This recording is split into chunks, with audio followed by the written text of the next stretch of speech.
Today I'm going to show you how you can engrave your 3D prints. I tested a bunch of different filament types in all kinds of colors, and you can see here some of the results were really good and some of the results were underwhelming.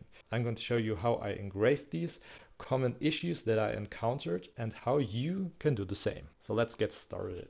I got the idea to engrave some plastics while I was trying out the Asma P3. I started by making this soldering iron book that is completely cut from MDF and then covered in some fake leather, and finally I glued on some engraved brass. But while I was playing around with engraving the leather, I got an idea to try and engrave some ABS. And this is the result. It's the same image on the book as it is on here, and you can see it looked pretty amazing. And that gave me the idea to make this video and actually try and test what kind of filaments you can engrave with an IR laser. So let's start with laser types. The most common type of laser nowadays are diode lasers. You can engrave and cut wood, leather, and all kinds of different materials with them. However, they will react poorly to plastic. If you want to engrave plastic, you will need an infrared laser. So usually a diode laser operates at a wavelength of around 445 to 455 Newton meters. An infrared laser will operate at around 700 to 1000 Newton meters. The most common infrared lasers are 1064, so 1064 Newton meters. The way I understand it is that depending on the wavelength of the laser will react to different materials. So for example, a diode laser, which is around 455 Newton meters, you can use it to cut and engrave wood, but you can't use an infrared laser to cut and engrave wood because it doesn't react well to the material, or it doesn't react at all actually. And the same thing is true with, for example, leather. If you want to cut and engrave leather, you can use a diode laser. You can see this piece of leather here was engraved and cut with a diode laser. And you can see it engraved the leather and it cut it very nicely. However, at pretty much the same strength, this is the engraving of an infrared laser. And you can see it reacted much differently than the diode laser. The engraving is much darker and much more evenly. However, you can't really cut leather efficiently with an infrared laser. And this is a perfect example of how the different types of lasers will react differently to material. Even though you can cut and engrave leather with a diode laser, the engraving with the infrared laser is much cleaner. And you can get results like this on a diode laser. However, you have to increase the power quite a bit. So long story short, if you want to engrave plastic, then you will need an infrared laser, because the infrared laser will react to the plastic and discolor it. And if you look very closely, you can actually see that this isn't really burnt in. It basically just changed the color of the plastic. It still has the same texture that the plastic had. It just changed the color, which is a very cool effect. And if you look at, for example, the engraved leather as a comparison, you can see that is actually engraved. It burned the top layer of the leather away, whereas this is just discolored. But how do you actually do this? So for that we will need an infrared laser, and that's where the Asma P3 comes in. The Asma P3 is a 2-in-1 laser cutter. It uses an infrared laser, but it also has a diode laser. And all you have to do is you have to flip a switch, and now you're using a diode laser. You essentially pop the switch back, and now you are using an infrared laser, which is very convenient because you don't have to exchange the entire laser head. Now the Asma also comes as a pure infrared laser or as a pure diode laser, but if you want to engrave plastics as well as cut and engrave wood, then you will need both. All the engravings you see today were done with the Asma P3. So, what types of materials can be engraved with an infrared laser?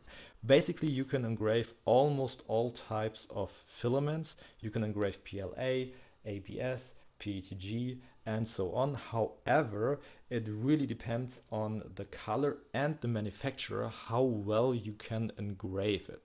Let me explain. For example, the first test I did was with ABS. This dragon here was engraved on ABS and it worked really, really well. The first thing I did is I did some test engravings on the back just to see what the correct settings were. And interestingly, if the settings are too high, the first thing that happens is it just did not mark it at all. And then if I continued to increase the settings, you can see it started to melt the plastic. So this is almost the highest setting, and you can see the plastic was slightly melted here. Then I reduced the power of the laser drastically, and you can see all of a sudden it engraved it very dark.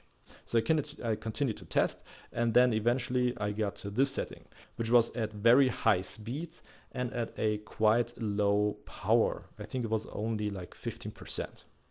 Once I had the correct settings, I simply engraved the entire bag, and it turned out amazingly.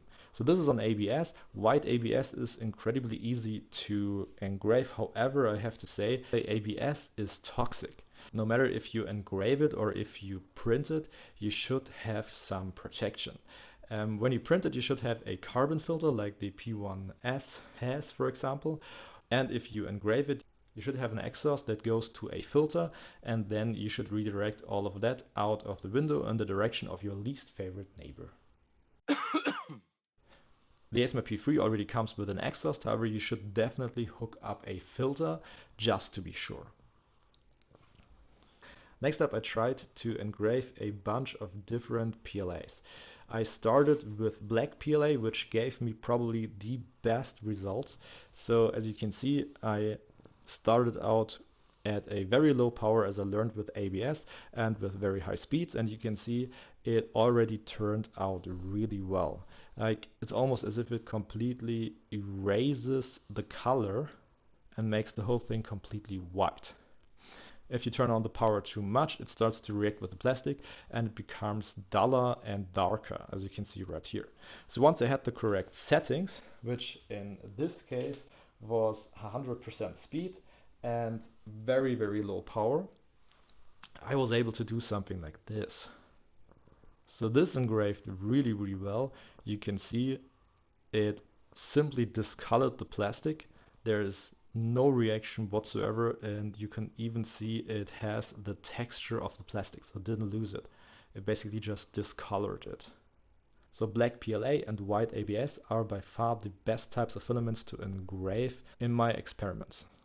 I then tried to engrave a pattern on here, and as you can see, the faster the laser is able to move, as it was with this pattern here, the lighter the plastic is engraved, which is a really interesting thing. And again, you can see that here in the reflection, the surface texture of the plastic is the same. It didn't change through the engraving, which is really cool. You can make a lot of really awesome effects with this, I'm sure. And you can also see that the engraving is very, very precise because it does not burn the surface of the plastic. There is no loss of definition. So after that success, I tried to engrave some differently colored PLA, and this time it did not work as well. So this is off-white PLA, and you can see it did not react to the laser at all. Even when I cranked up the power, it just simply did not react to it. And this goes back to what I explained earlier, where I said that different types of plastics react differently to different types of lasers. And in this case, no matter what I tried, this type of plastic just would not react to it at all. So yeah, off-white PLA didn't work, although I'm convinced that white PLA would work. So it really comes down to the manufacturer and the type of colorant they use, I think. Next up, I tried some Bamboo Labs filament, and these also react very poorly. So you can see here, no matter how much I tried to engrave it, it just would not work properly. You can even see that by the end, when I increased the power, it started to slightly melt the surface of the plastic, but still would not discolor it. Next up, I tried some PLA with glass fiber. So this is PLA GF from Bamboo Labs, and this worked decently well. So you can see it took a bit of trial and error. The first go around I accidentally used the diode laser, and as you can see the diode laser reacts very violently to the plastic, basically just melting it. After I switched to the infrared laser, however, you can see an improvement. I tested around quite a bit, so this is actually the second piece, but I could not get it to work better than this. It still changed the color of the surface, but not as much as on the black PLA. And then finally I tried some red PLA from Sanlu, and this PLA, just like the off-white PLA before, did not react to the laser at all. So no matter how much I tried to engrave this, it just would not change its color. And that leaves us to PETG. PETG worked quite well. However, you can see that for some reason, sometimes it would work really well and there was no damage to the surface of the print at all. And other times it started to react with the surface, almost bubbling up a little bit. And I don't know why, because I used the same exact settings as on the other one. I think this might have something to do with the print settings, because I used fewer top layer lines for the second print. And to prove my suspicion, I printed this and I tried some different settings on the back. Ignore this, it was a failed print, but it still did its job, it still worked. And you can see when I got the settings correct on the top side, there was no reaction whatsoever. But when I used the exact same settings on the back, all of a sudden the top layer of the PETG started to bubble up, and you can see it got a sort of new texture, so you can actually feel the entire surface. And that is a really, really cool effect. It's almost like a three-dimensional engraving at this point. But I'm not quite sure why this happened on PETG. So in the end, I wish I could give you an actual step-by-step guide on how to engrave your 3D prints. However, it's not that simple. There are, however, a few tips that I can give you that will help you figure it out. First of all, you do need an infrared laser. You cannot use a diode laser. All of the engravings that you saw today were done with the Asma P3. Secondly, you just have to experiment. Experiment with different colors and different settings, but generally I got the best results with fast speeds and low power. And lastly, experiment with different filament colors from different manufacturers. If the black PLA from one manufacturer doesn't work properly, then just try another manufacturer. The black PLA I used today was from Creality. The best results I got were from Engraving ABS and black PLA. Especially the black PLA gave me a really awesome contrast.